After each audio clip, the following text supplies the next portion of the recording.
Olá, meus amigos, sejam muito bem-vindos ao meu canal. Eu me chamo Luiz Vitoriano, sou contador, membro do time Hold Brasil. E nesse vídeo eu vou falar sobre por que não fazer o inventário.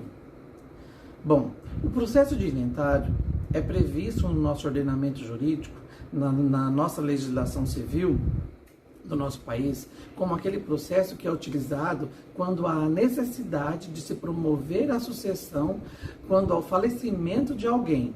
E essa pessoa deixando bens, obrigatoriamente terá que ser feito um inventário, para que os bens dessa pessoa possam ser transferidos aos seus sucessores, os seus herdeiros.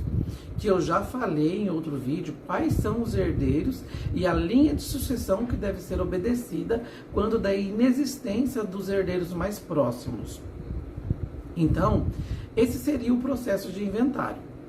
Hoje no Brasil, o processo de inventário pode ser feito de duas maneiras: o extrajudicial e o judicial. O extrajudicial é aquele que pode ser feito direto no cartório. E o judicial é aquele que você precisa ajuizar uma ação para que ele aconteça. O extrajudicial não é tão usual devido a alguns requisitos que são exigidos por lei que o torna mais restrito, como que todos os sucessores sejam maiores de idade, que todos concordem com a partilha e ainda que não se tenha um testamento, deixando pelo ente falecido. Então, se houver algum sucessor menor ou alguma discórdia entre os herdeiros e se ainda foi deixado um testamento, não será possível fazer o inventário extrajudicial. E hoje o inventário, tanto judicial quanto o extrajudicial, poderá custar entre 20% e 30% do valor do patrimônio da família, chegando em alguns casos em até 40% do valor de mercado dos bens que serão inventariados, devido aos altos custos das previsões legais, que inclui as custas em cartório e, se for judicial, terá as custas com o Poder Judiciário, os honorários advocatícios e ainda o imposto sobre herança, que é o ITCMD, que eu já falei em outro vídeo. Tudo isso faz com que o inventário, evidentemente, se torne altamente oneroso. Além dos altos custos, o inventário judicial é também muito moroso, sendo que aqui no Brasil há casos de inventário que duraram em torno de 20 e até 25 anos. E por que isso acontece? Imagina uma família que tenha bastante filhos, bastante sucessores. Quando se abre o inventário dessa família e que no curso do processo de inventário um dos sucessores venha também a falecer, obrigatoriamente terá que se abrir o inventário desse sucessor. Então seria um inventário dentro de outro inventário.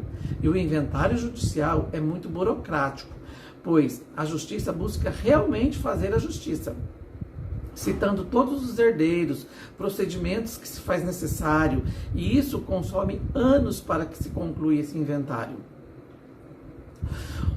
Um outro ponto importante a destacar é que, com esse alto custo e também o tempo despendido para se concluir o inventário, muitas famílias optam por não abrir o processo de inventário e deixam os seus bens na informalidade, impactando diretamente no valor dos bens, pois se não foi feito o inventário, os bens permanecem ainda no nome do espólio, e aí você não conseguirá transferir esse bem através de uma escritura pública, fazendo com que o seu valor de mercado diminua, pois a pessoa que irá adquirir esse bem não terá garantia de registro desse bem.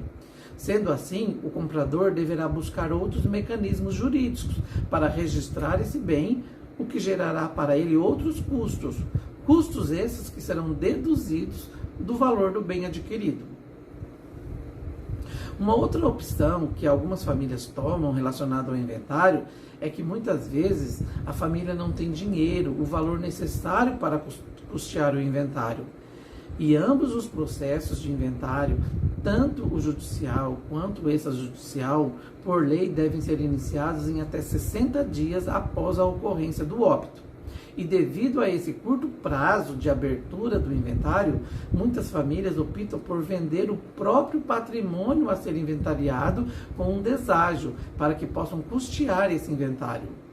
Ambas as opções são muito ruins para as famílias, pois as duas farão com que elas tenham uma considerável perda patrimonial. E nessa perda patrimonial que muitos inventários podem chegar até 40% deixado pelo espólio.